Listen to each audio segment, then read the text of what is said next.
It is August, and maybe you're feeling a little bit jittery inside, knowing that your kids have to go back to school and things are changing, and maybe the summer didn't end up the way you wanted it to be. Well, that is apparently what they're calling August anxiety. And joining me now to talk about it is Dr. Donna Rockwell, clinical psychologist. Donna, it is great to see you. Thanks so much for joining me.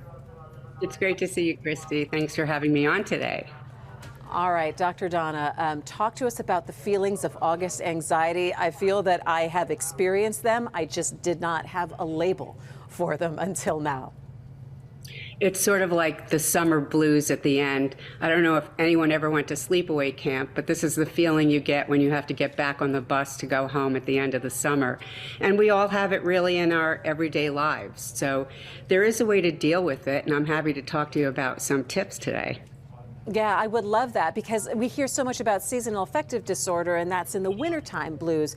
But this seems to have a very powerful momentum to it as well, because it's all about those transitional shifts that sometimes it's very hard for us to transition. So what are some of these tips as we go through this month heading into September? One thing to remember, and this comes straight out of mindfulness, is that most of the time we're either thinking about the past or worrying about the future. And if we can really come back to these present moments in August and feel the sun on our face and play with our kids in the park and actually be present, the rest of this month will feel like it is longer. Because the more that we can come back to the present moment, the more that time kind of slows down and it doesn't feel like it's speeding by. So to really remember to know that you're thinking about something in the past or the future, and simply return to what you see, what colors you see, what sounds you hear, what you feel. So through our five senses, we can reground in this moment, and believe me, it stretches out the day, and it will stretch out the rest of the month to feel much longer. Another thing that we can do, and people are really reticent to do this, is to actually feel the grief. Actually feel the sadness that the summer's coming to the end, and that we won't, have these fun days, but have to go back to school and figure out how to get the school supplies and the lunches ready. And so it's a whole lot to think about. So if we just let ourselves feel the feeling right now, like, boy, I'm noticing that I'm really sad and I really don't want the summer to end, is a lot better, because we've verbalized it, than to keep it inside and just have it be this like ruminative thought. I don't want it to end. I don't want it to end. But to really actually feel that feeling and share it with someone or write in a journal, and you'll feel so much better because you'll be present. Yeah, and you'll be actually putting a label on it. Donna, do adults have more difficulty with this than kids, or does it just depend on the person?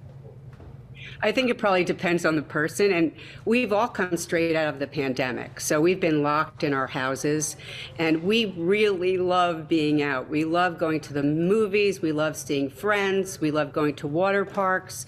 And if we can remember that we've been through a trauma, all of us have experienced this. We need to take it slow and take it easy with ourselves. What does that look like? Kindness. Be gentle with yourself. If you're feeling upset, just acknowledge it. And whether you're a parent or a child, I think we feel the same things. The job for the parent, though, is to hold a safe space for their children so that they can express themselves. Like, Mommy, I don't want the summer to end. And then you can sit with your daughter or son and say, I don't want it to end either, honey, but let's look at it this way. We're going to get new school supplies. We're going to have a whole new year and meet new teachers. So you can create in them a feeling of excitement for the coming school year.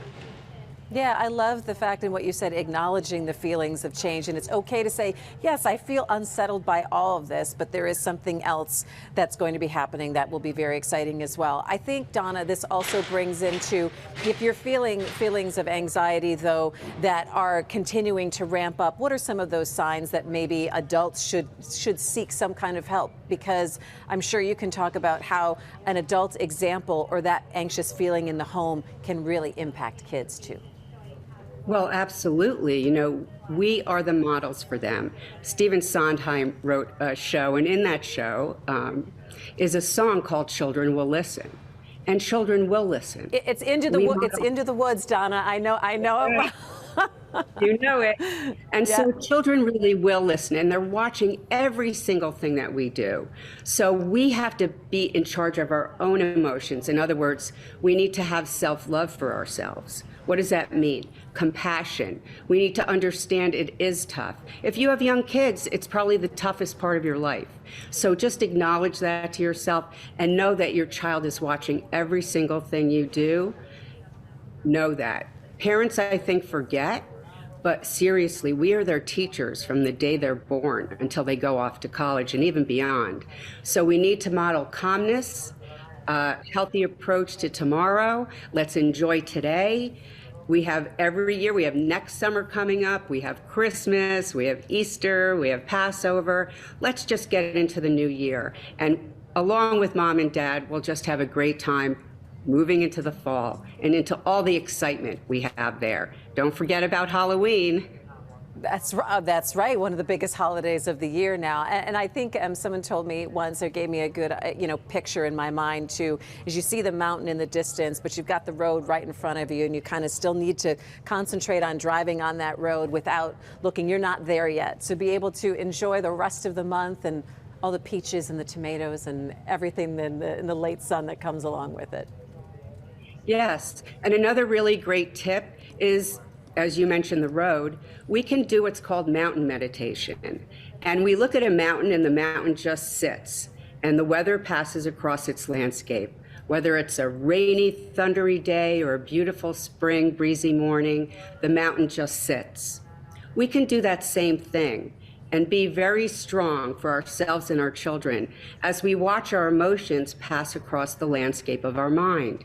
So we can bear witness to them, we can notice them without actually having to jump in and be the anger or be the anxiety. We can watch the anxiety pass across our landscape, come back to our breath, our five senses, and that beautiful face of our child, and actually be with them.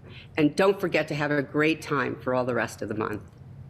Absolutely, being present. Dr. Donna Rockwell, thanks so much for being with us and the tips. It's really helpful. Appreciate it. It's good to see you. My pleasure. Anytime.